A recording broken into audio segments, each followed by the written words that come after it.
Amen. Well, good news from the translation department here. You got Jerry and I finished Philippians today and started into First Peter. So that was very exciting. And Bill Schlegel and I are pounding through Ecclesiastes. That is so much fun. First of all, working with Bill is just wonderfully fun. And then working in Ecclesiastes is really fun. And I taught out of Ecclesiastes last week, and I'm so excited about it. I want to talk about it again out of this week. And it's really just an amazing book. Ecclesiastes is a fantastic book. And you have to, it's kind of funny because you can read it and walk away thinking it's so cynical. And yet, what you walk away with, if you're honest, is that what the sage is doing in Ecclesiastes is he's really honestly giving a picture of how life is. And so because of that, and we'll get into this in Ecclesiastes chapter 7 tonight, but it really, life puts all of us at a crossroads. I know in my life, things go wrong all the time. Things don't work out all the time. And you're constantly faced with disappointments, with problems, things that you'd like to have go right that don't go right. And then of course it doesn't help that you get older and, your body starts to break down and things start to go wrong. And so, and life then puts us in a crossroads where we have a choice. We can be cynical, or we can say, wow, this is the fallen nature of the world, and I get to be a player in it, and I get to have an everlasting life after this. And it's a matter of, are we going to focus on this life and the things that go wrong and the way things are in the fallen world, or are we going to focus on the things of God?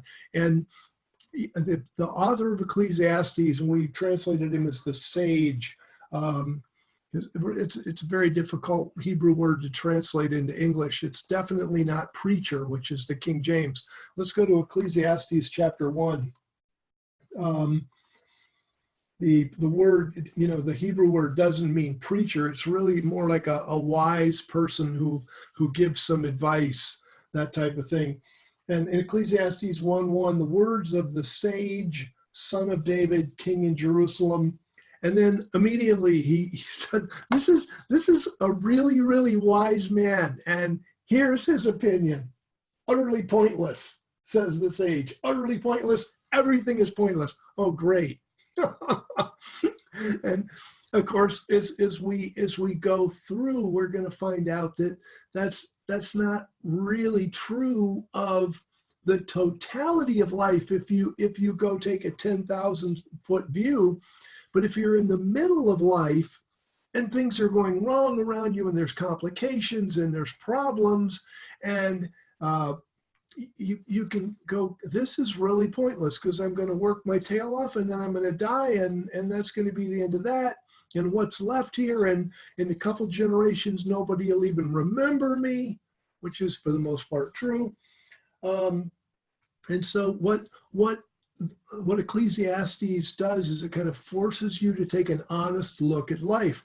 And then periodically, what happens is periodically there are these verses that remind us to look to God and look at life from the standpoint of there's going to be a better life after this one, and our opportunities are to enjoy this life.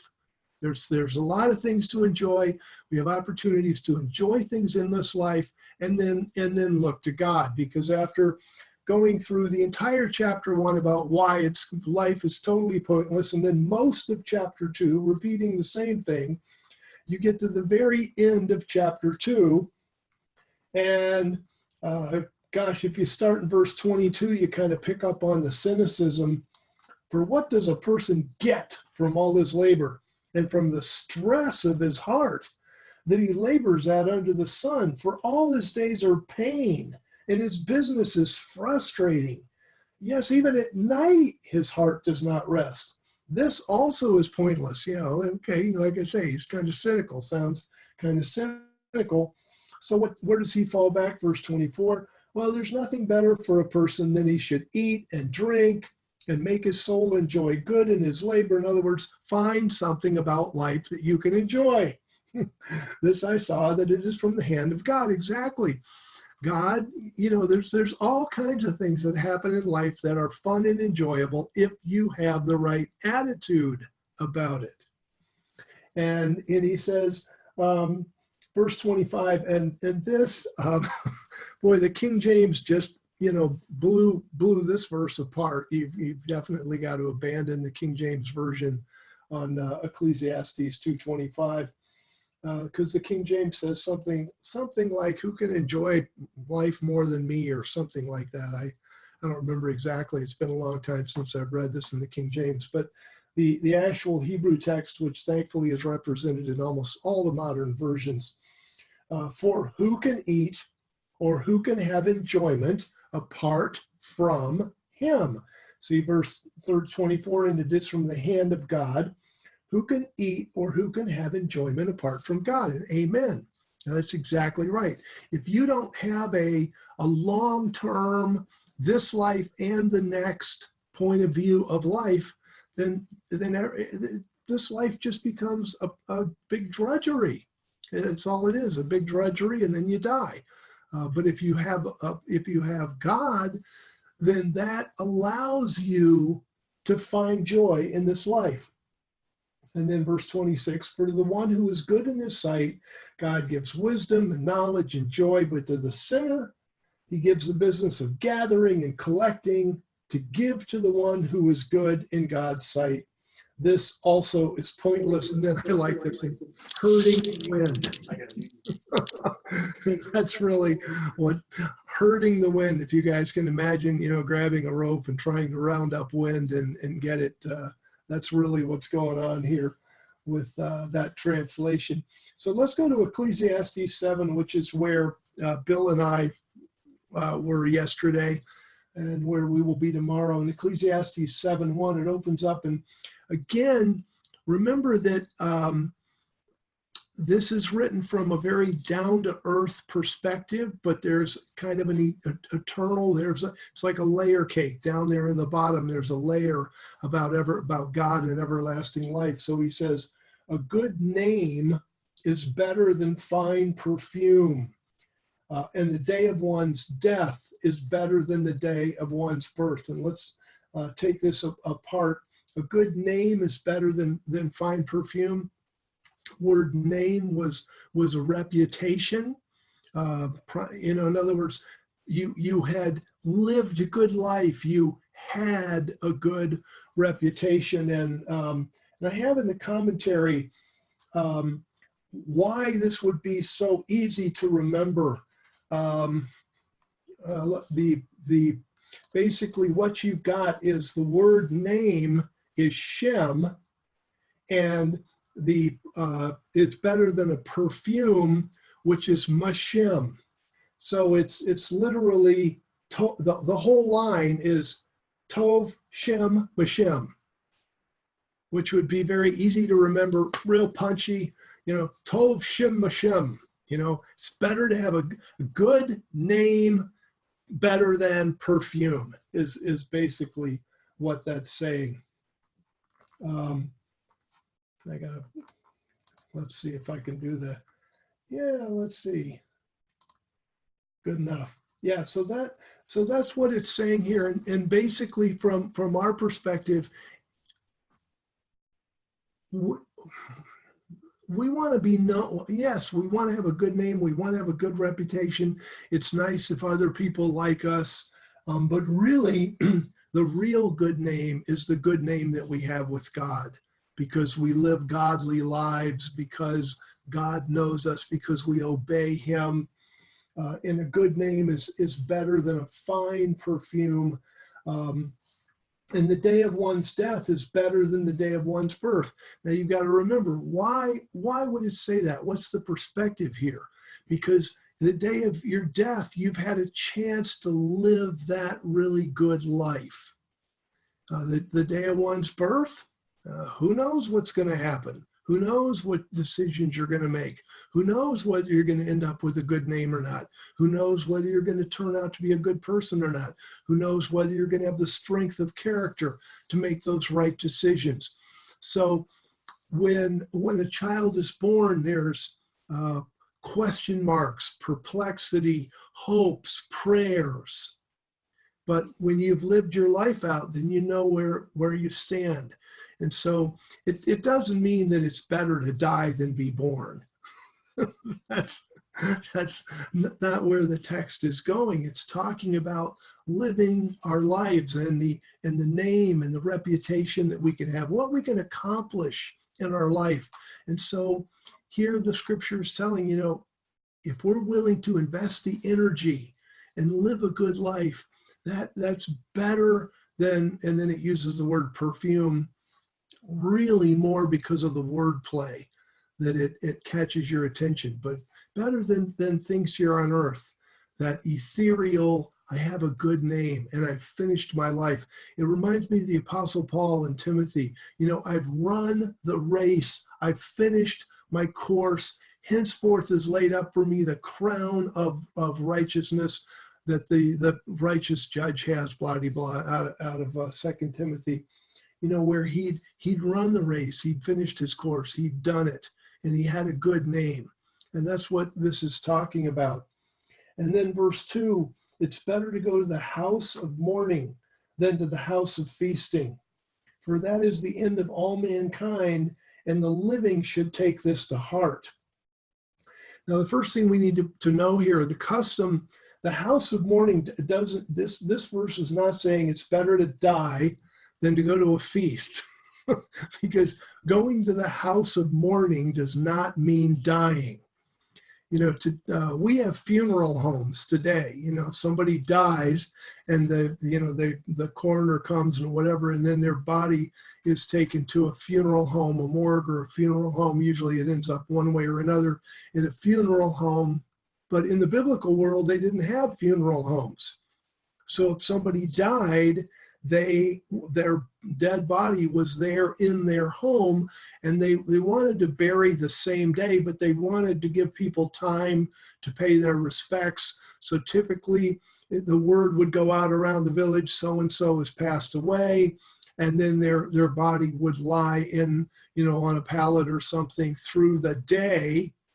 And then toward the late afternoon or evening, they would bury the body. And so the house where the body was called the house of mourning. And so that's what it's talking about here. And so when it says it's better to go to the house of mourning, meaning you're going to go where there's a dead body, you're going to pay your respects, you're going to think about mortality. It's going to put your life in perspective. There's nothing that puts life in perspective like being around death. It just makes you realize the great value of life. And then it says, then go to the house of feasting, which of course is a house where everybody's partying.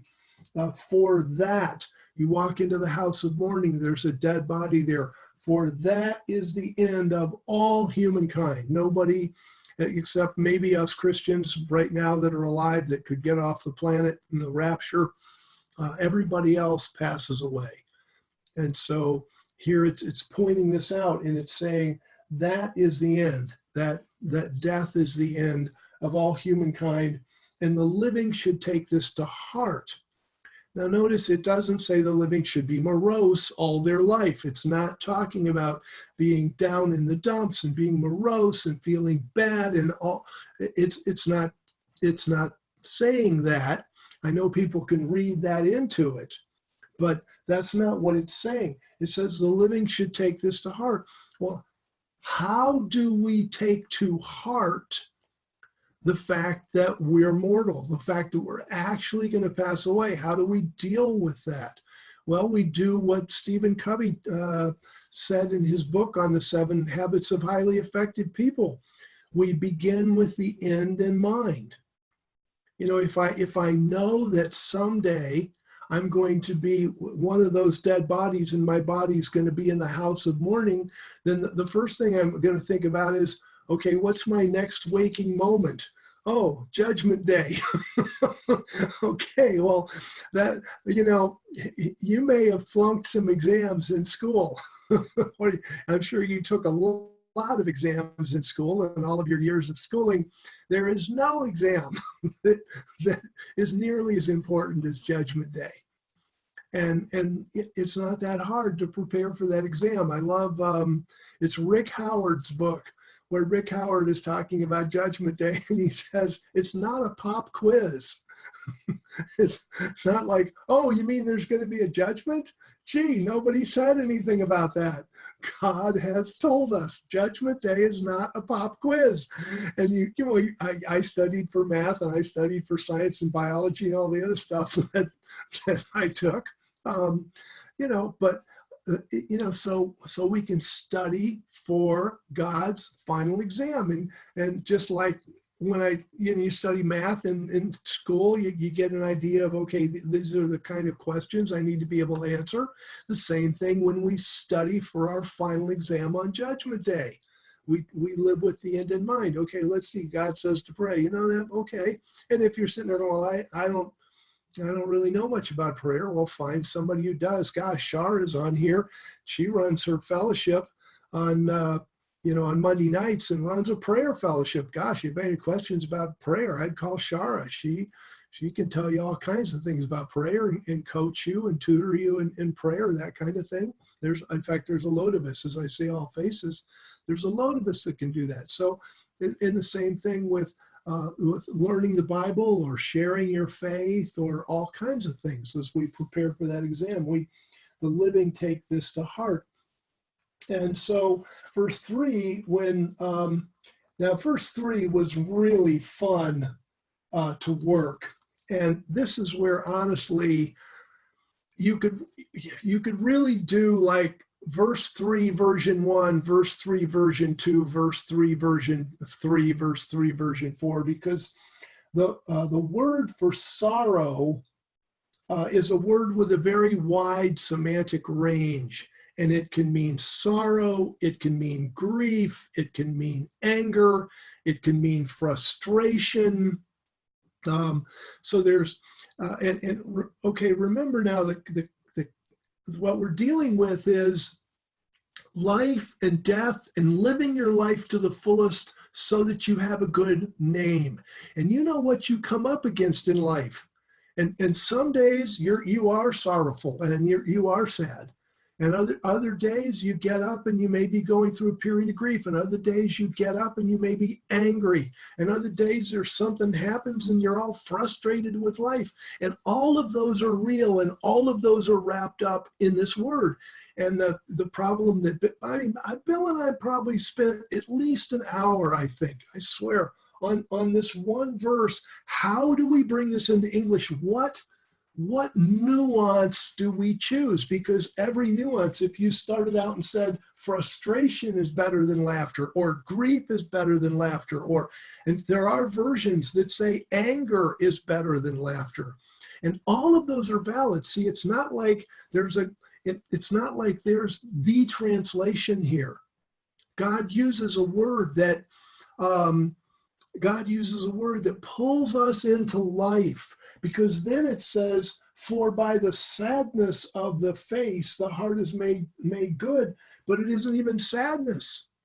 The Hebrew word ra'ah is evil. Literally, it's you would say, for by an evil face, the heart is made good. Well, now, obviously, it's not an evil face. But this is using evil not in the moral sense of evil versus good, but in the catastrophic sense of, you look at somebody who's just smashed their finger in a door and, you see that finger look on their face. That's an evil face. Or somebody that's totally frustrated in life, and that's an evil face. Or they are in a position of sadness, and that's an evil face. Or, they're angry at somebody, and that's an evil face. The interesting thing is, contextually and culturally, an evil face, gosh, some of you guys that are artists, you could draw a palette of 25 different evil faces to go along with different emotions, and every one of them is represented accurately by the word evil face. And so this is an incredibly broad verse here, where basically grief, sadness, anger, frustration, dealing with the honesty of life is better than laughter. You see, because, gosh, you guys have all been around somebody that they just won't deal with life. They won't get honest. They're going to stick their head in the sand. They're going to think that, they're going to pretend that everything is fine, and what the Bible is doing here is it's encouraging us to engage in life. What's really happening in life? Let's not hide from it. Let's move into it. Anger is better than laughter if you're angry. Frustration is better than laughter if you're frustrated. Grief is better than laughter if you're grieving. Sadness is better than laughter if you're sad.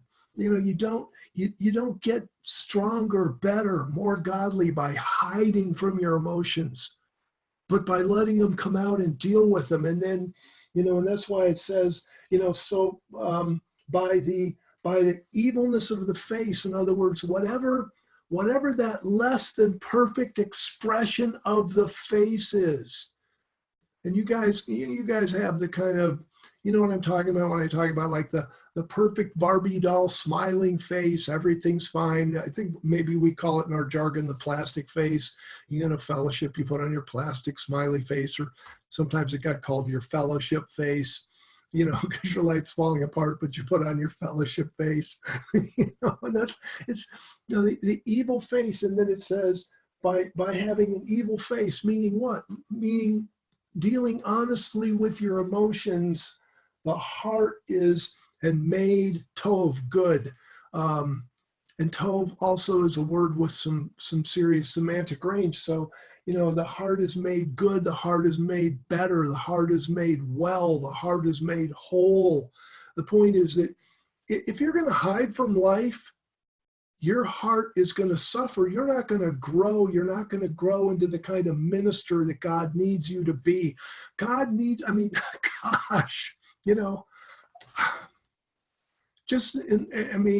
my sister and brother-in-law on this phone call, gosh, in the last year, we've dealt with death, we've dealt with accidents, we've dealt with, oh my gosh, welcome to life, and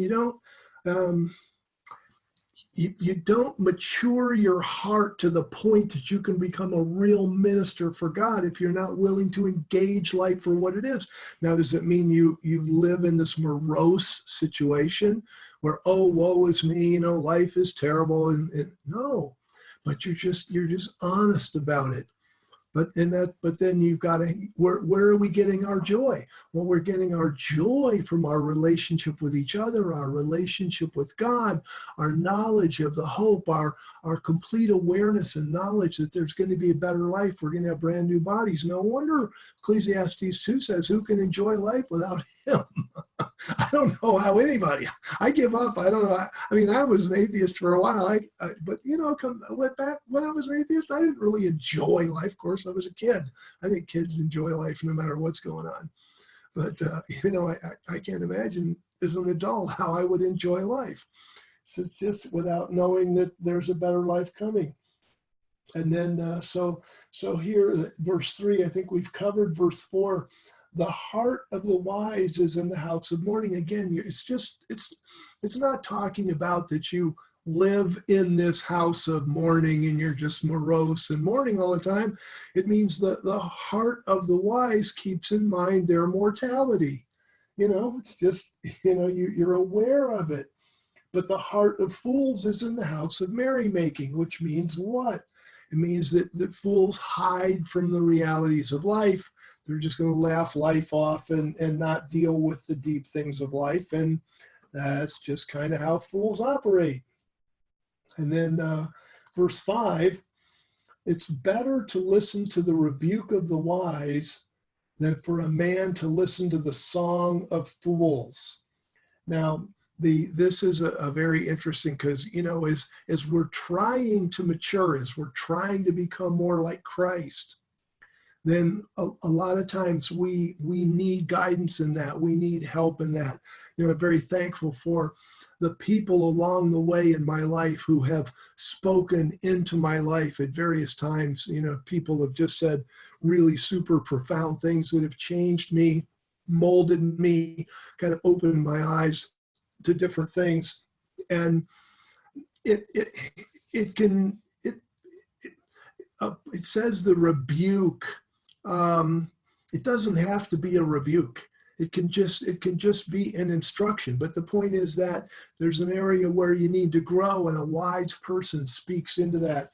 And so here, it's better to listen to the rebuke of the wise than for a man to listen to the song of fools. Now, you've got to understand the word song here in the biblical context.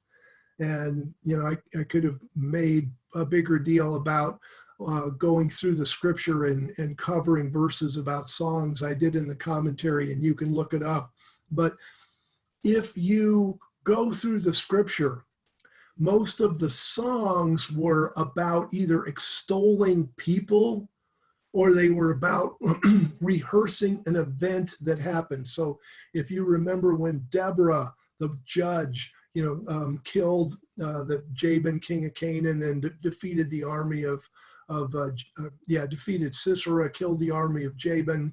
And so Judges chapter 5, awake, awake, Deborah, utter a song, and then there's a poetic song that makes up Judges chapter 5, which is a rehearsal of the event. I'm going to say it's Exodus 14, I think, where Miriam has a song and talks about how Pharaoh's army was drowned in the sea, and memorializes that event. When Jonathan and David were killed on Mount Gilboa, and it said David taught the people the song of the bow, because Jonathan in the song, Jonathan, your bow, it didn't come back void, and that kind of thing. So songs praised people and praised events. And in that context, what's it talking about then? It's better to listen to the rebuke of the wise than for a man to listen to the song of fools. So what would the song of fools be like? It would be something, like, praise be to John, he's just wonderful, he did this, and there's all these praises and accolades woven throughout the song, and you're like, yeah, great. Most of it's flattery anyway. And it may make you feel good for a second, but then it's gone. It doesn't have any lasting good. Where the rebuke of the wise, you grow, it moves you down the checkerboard, it gets you closer to your goal of where you want to be, of dying with a good name, a good reputation, that you've really done something for God. I'm back to Paul. I have run the race, I have finished my course. That's pretty cool for him to be able to say that by revelation. And that's just about the best we can do. God, on my deathbed, I can look up and say, I have done what you wanted me to do, the mission that you gave me to do, nobody else's ministry, my ministry. You gave me this ministry and I'm doing it. I got it done. What an amazing thing to be able to say. And so the rebuke of the wise kind of moves you in that general direction, where this flattering song from the fools that is just full of a bunch of empty praises, it doesn't help you really to speak of. So it says it's better to listen to the rebuke of the wise than for the man to listen to the song of fools. Having said that, I want to turn this around a second, because as I look at the people in the squares here that we're teaching, we are wise. We're born again. We have Holy Spirit. We know about the manifestations. We've experienced a lot of life. We know how to speak into people's lives. And the adversary has really worked in our culture to where good advice isn't really appreciated. they set up the gender gap between the older people and the younger people, and the younger people don't want to hear from the older people. And what can happen to us if we're not careful is we will stop giving wise advice because either we feel like it's not appreciated, or nobody's listening, or it's not going to do any good anyway. And we wise people have to shed that. That is not a healthy place to live. It's not a godly place to live. It's not true. Our words, when we're speaking by the Spirit, that's why we speak in tongues and interpret. That's why we prophesy. We want to learn to hear from God. When we're speaking by the Spirit, our words go right to the heart. They have an effect. My word does not come back to me void, says the Lord God. And the words he gives us to speak, they don't come back void either. So I want to encourage all you wise people not to be so cowed by our culture that you, in your mind, just give up. Or don't speak. I mean, I know we got to use wisdom, and we got to ask, can I speak to you a second, that kind of stuff. But just that we don't lose our energy and our heart, that as ambassadors for Christ, and more than that, just as helpers to people in general, we can really make a difference, and we need to do that. So back to verse 5, we'll just read it to get some continuation of verse to verse 6. It's better to listen to the rebuke of the wise than for the man to listen to the song than for a man to listen to the song of fools. For it is the crackling of burning thorns under a pot. So is the laughter of the fool. This also is pointless. Now, this is interesting because again, there's a beautiful mnemonic in the Hebrew text, because the Hebrew uses a homonym. The word thorns and the word pot are the same word. It's the same word, has two meanings. One is thorn and one is pot. So when you would hear this as a Hebrew speaker, when you would read this, you'd have to sit there and go, because your initial would be, as the crackling of burning thorns under a thorn, or the crackling of pots under a pot. You'd be like, what, huh? And it would cause you to stop and go, wait a minute, okay, what's happening here? And of course, being a native speaker, you would immediately parse that. Okay, I get it. For is the crackling of thorns under a pot, so is the laughter of the fool. And if we think about what are some of the things about fools and the way they speak, because so is the laughter of the fool, the crackling of thorns under a pot. I mean, I know that I've done a lot of campfires in my life, and you light up the campfire with these dry weeds and stuff, and they crackle and they pop.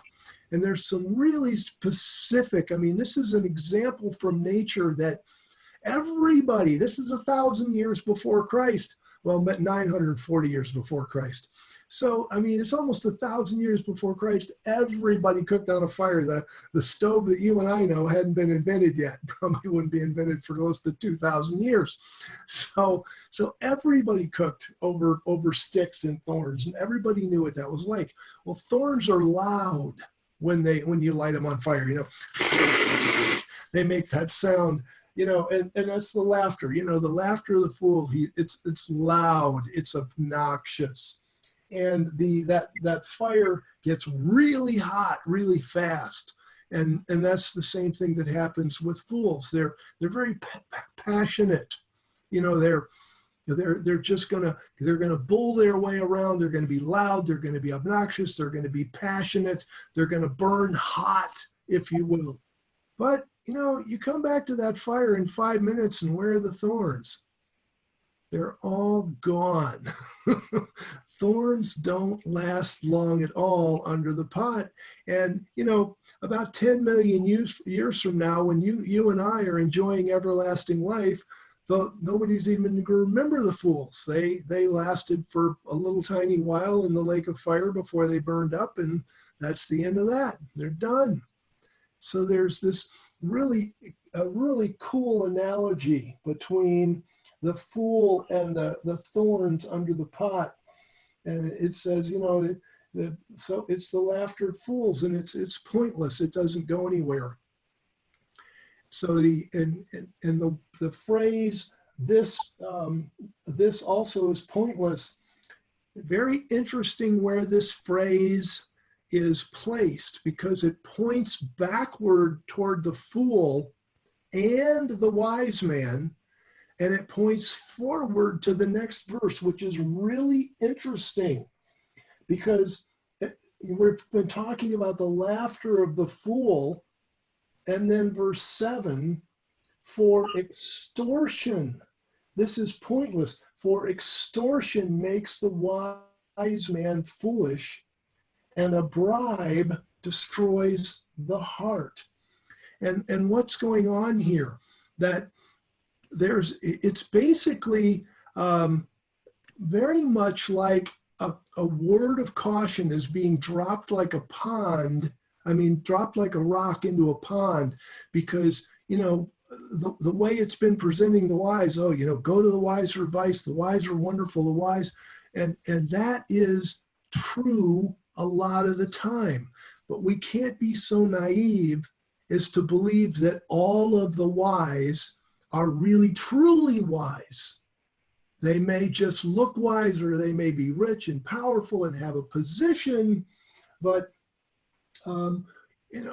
all we have to do to really get a look at what this verse is saying, verse 7, for extortion makes the wise man foolish, and a bribe destroys the heart, is take a look at our politicians.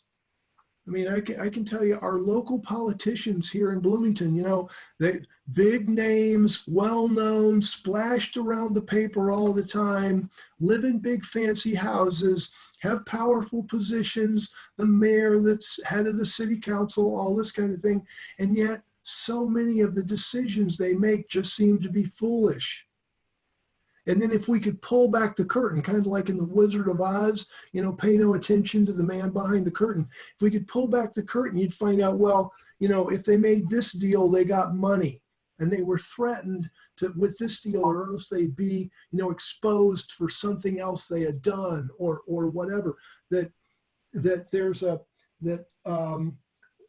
It's just to be cautious. It's been talking about the wise man and the fool, and then it talks about, well, extortion can turn the wise man into a fool, but you might not see it.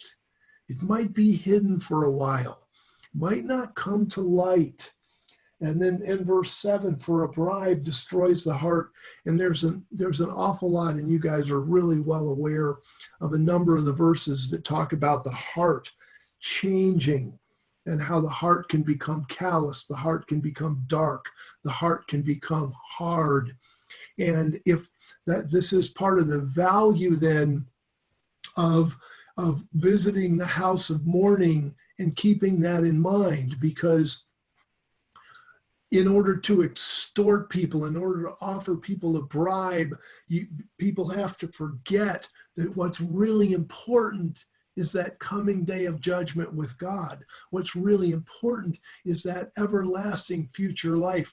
There's nothing that anybody can threaten you with, or nothing that anybody can offer you, if you keep that in mind, that will knock you off point, because you'll simply do what's best for you and God and the people of God, and you've got to be willing to take the consequences if the adversary sets things up against you. That's where, isn't it in Peter that it says, for it's better to suffer for good, and that happens a lot. Yea, all those who live godly in Christ Jesus will suffer persecution. And we can't value having a good life, a comfortable life, more valuable than doing the will of God. And that's, now we're back to the earlier verses in chapter 7. It's better to go to the house of mourning. That's the end of all mankind. The living should keep this, or take this to heart. And then somebody comes to offer you a bribe, or to extort something from you, and you're like, go jump in the lake. Because if every person would do that, then we would have a truly godly society, and evil could be exposed. But because so many people give in to that pressure or accept that bribe, then what happens is society itself shifts. And then verse 8, because now you've got extortion makes the wise man foolish, a bribe destroys the heart. Verse 8, better is the end of a matter than its beginning. A patient spirit is better than a proud spirit. Better is the end of a matter than its beginning. And this is also has a beautiful double entendre, because the word matter is also the word. So we'll talk about both of those. But when we're talking in verse 7 about extortion makes the wise man foolish and a bribe destroys the heart, better is the end of a matter than its beginning. When that person or when you are first approached to make a compromise, excuse me, that you know is ungodly, and it's and you don't know how the future is going to turn out. How are things going to be? What's going to happen? How's this going to play out? And the twists and turns that occur, and we're not sure. But we know if we keep on a godly path, things will at least work out for the best for us from an eternal perspective. But that's why then you get better is the end of a matter than its beginning. Because at the end of the matter, you know how things have turned out. You've been able to stay the course and see things through completely. And the patient spirit is better than the proud spirit. So it's better to be patient and godly than to be lifted up with pride. And I said I'd cover matter because the word matter, better is the end of a matter. The Hebrew word is dabar, which dabar can be a matter, a thing, or a word. And so basically in this context too, better is the end of a word, a speech, a message than its beginning. Because a lot of times what happens is a patient spirit, and you guys have run into proud people. They talk and talk and talk, and they talk about themselves and their accomplishments and their interests. And if you're like me, sometimes, we'll meet people because Genevieve's in real estate and we meet a lot of people, and, we can talk for, half an hour, 40 minutes about all of the things that they do and they accomplish, whatever. They never bother to look in your direction and say, by the way, what do you do? Or never bother to find out a thing about you. And you all know people like that. And so, here, a patient spirit, somebody who is patient, and they're reserved and they don't speak much. And that's better than a proud spirit that just kind of fills the room up and dominates the speech. And so better is the end of a word than its beginning, because the proud guy is finally shut up. So you have a chance to actually judge what he's saying. And this is Bill and I were messing in this. What became so clear is that just like this verse 8, like some of the other verses we talked about, there are divergent meanings, all of them true. Like it's completely true to say better is the end of a matter than its beginning in the context of a person that's being approached with extortion or a bribe. And it's perfectly fine too in the context to say better is at the end of a word, a message, than its beginning, because a patient spirit is better than a proud spirit, somebody that just talks and talks and talks. And so the verse has kind of multiple meanings that we can tease out, and therefore also multiple applications. And then verse 9, do not be hasty in your spirit to be angry, for anger rests in the bosom of fools. And this was absolutely astounding to me, that anger rests, or maybe even possibly has its home in the bosom of fools. Because, on these meetings, I've talked before about the difference between the central nervous system and the enteric nervous system. And the central nervous system is in your head, our brain, literally, where the enteric nervous system is the nervous system between, really your throat and your lower abdomen. that encompasses your heart, your liver, your kidneys, your bowels. And there are as many nerves between your throat and your lower abdomen as there are in your head, but they're organized differently. So we do our cognitive thinking out of our central nervous system in our head. But a lot of the emotional life we live in comes out of our enteric nervous system. That's why if you hear bad news, a lot of times you have an upset stomach.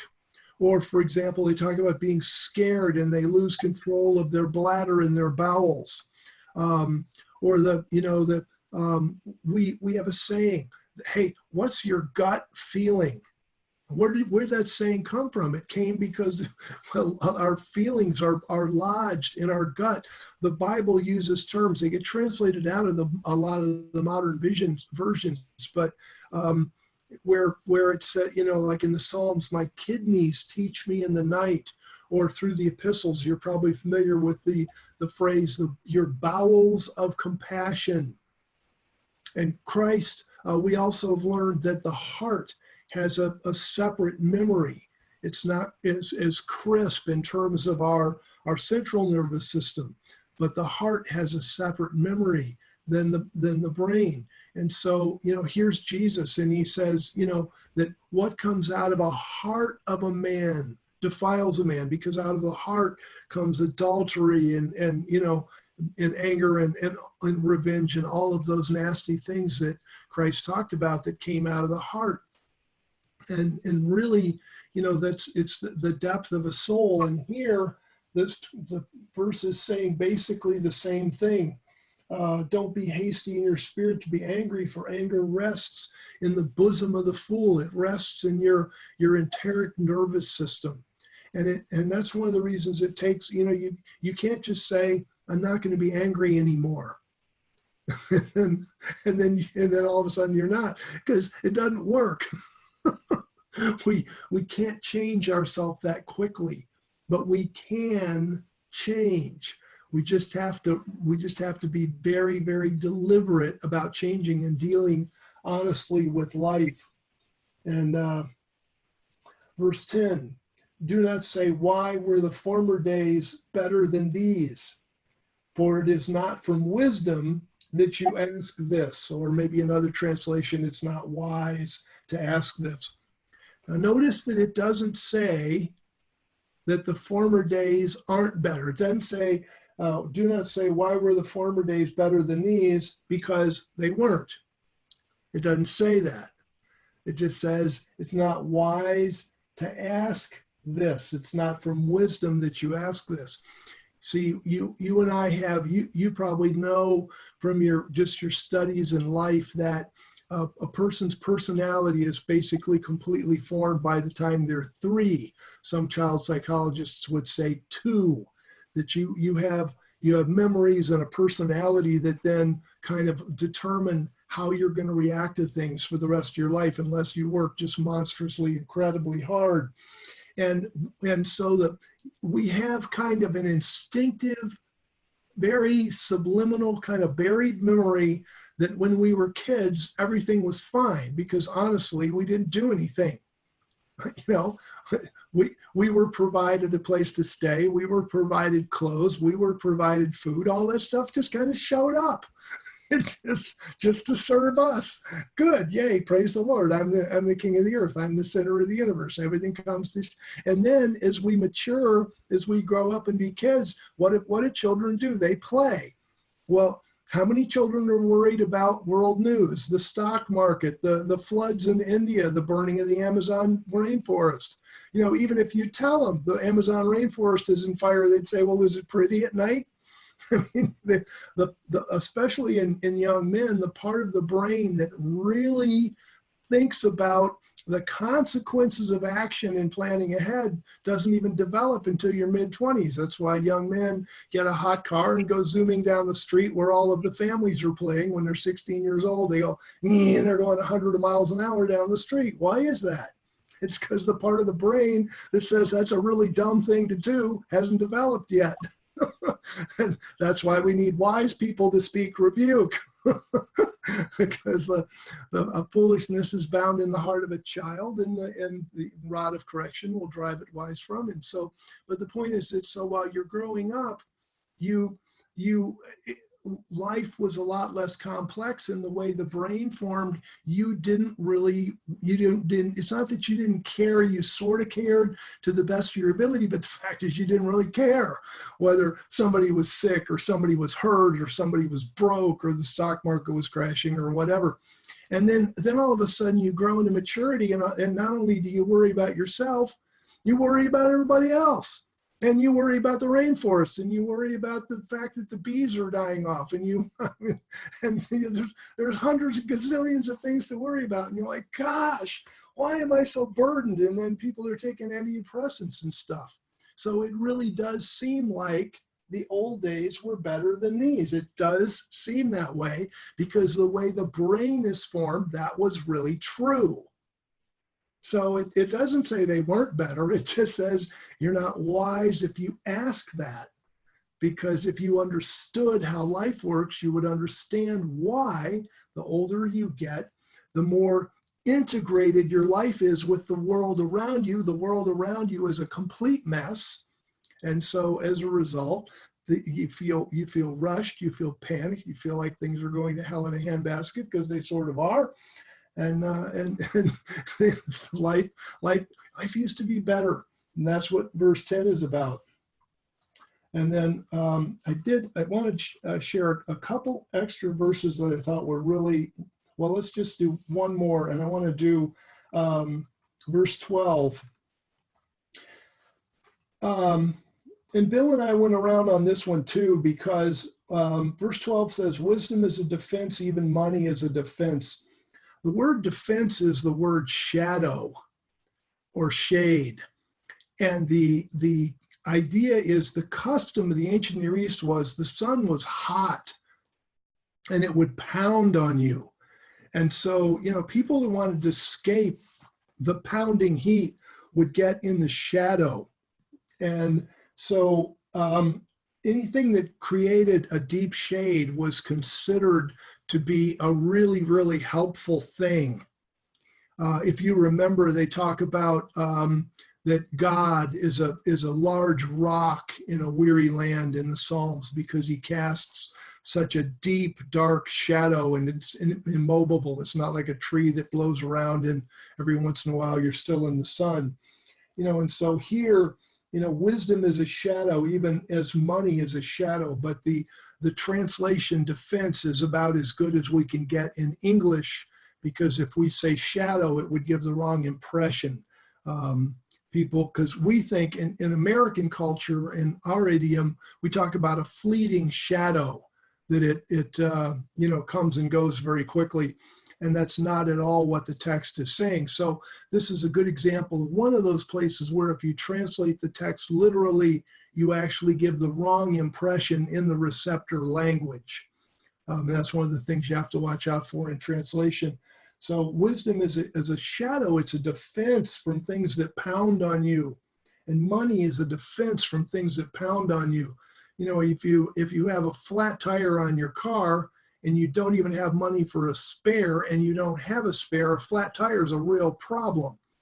If you've got money and you've got a spare tire and you got AAA, a flat tire is a 20-minute problem. Then AAA shows up, changes the tire, drives away, and you're fine. And so wisdom is a defense, and money is a defense. And that's something that we've got to be aware of. And one of the reasons that the devil is so good at pushing credit cards and you got to have it now culture. I have to have a bigger TV now. I have to have a bigger whatever it is now. And what happens is people outspend themselves rather than realizing it's better to have the cash in case there's an emergency. And our culture is very much against that. And that's something that is, while we're giving rebukes from the wise, part of that rebuke can be quit spending everything you make and save up, because there'll be times that you'll need it. And then, of course, it says in verse 12, but the advantage of the knowledge of wisdom is that it preserves the life of him who has it. Because if you're really, truly wise, then you're living with the end in mind, verse 2, and you are doling out good advice to others and setting yourself up to have a great name. And so wisdom does have an advantage over money because it preserves your life and your everlasting life. So there's really good stuff in Ecclesiastes 7. I've been working to write a lot of commentary on these verses. In the next week or so, I'll have a lot more commentary on these verses, and I encourage you to go into the commentary and read the commentary and enjoy this and think about it. I mean, there's a lot more that can be said about these verses than you can even write, because they are, like I say, they're like little layer cakes. There's all these different layers, and it may mean something really different to you, or you're teasing out a meaning that's there that is a direction that the Lord needs to take you. But I want to encourage you to get into the Word. This is really, really good stuff, and really helps us to live a wonderful, godly life and position ourselves to help others. So thank you so much. Any questions, discussion? I want to open the floor for questions and discussion. And